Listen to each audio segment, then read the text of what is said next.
Hey everyone, Dr. Myerowitz at Integrative Health, just giving you a couple tips to help loosen up some chronic TFL tension. So if you're a runner or cyclist, or if you just tend to have a lot of tension through this part of your body, there's a couple things that we want to keep in mind for you to keep those muscles nice and open.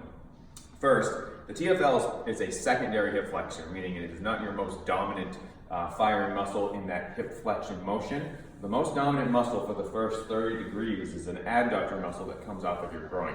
So if you're having a lot of tension here with running, or if you're getting any excessive tightness as you fatigue in a triathlon or cycling or anything along those lines, make sure that you're doing proper lengthening of the adductor as part of your dynamic warm-up. So the best way to do that is to do a single leg squat where you're dropping to the side and you're trying to get a good stretch right in the proximal thigh, keeping your body upright.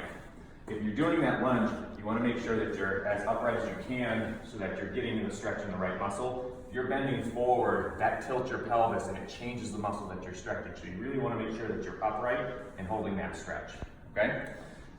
Doing that will help activate your primary hip flexor so that your secondary ones aren't becoming overactive.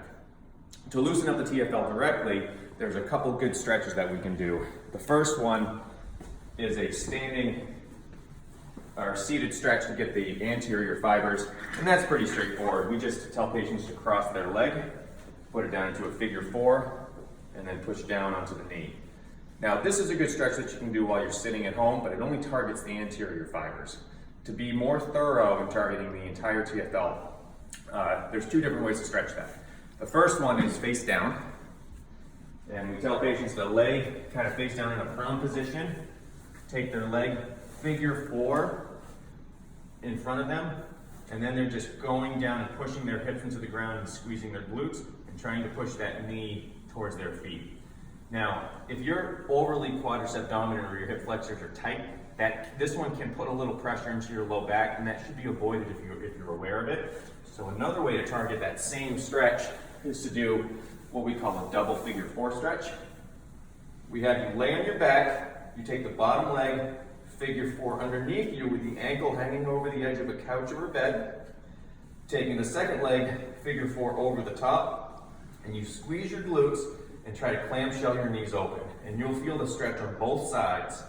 Now, for the standard stretch, we tell patients to hold for about 20 seconds or so. It can be a little less, but what you're looking for is for those muscles to just open ever so slightly, and then you're done. So then you switch to the other side, do the exact same thing. Hold that for about 10 to 20 seconds, or until you feel the muscle lengthening, and then you're done. So, try applying those, see if we can get your hips a little bit more open, get your glutes firing, get you out there enjoying yourself. Have a good day.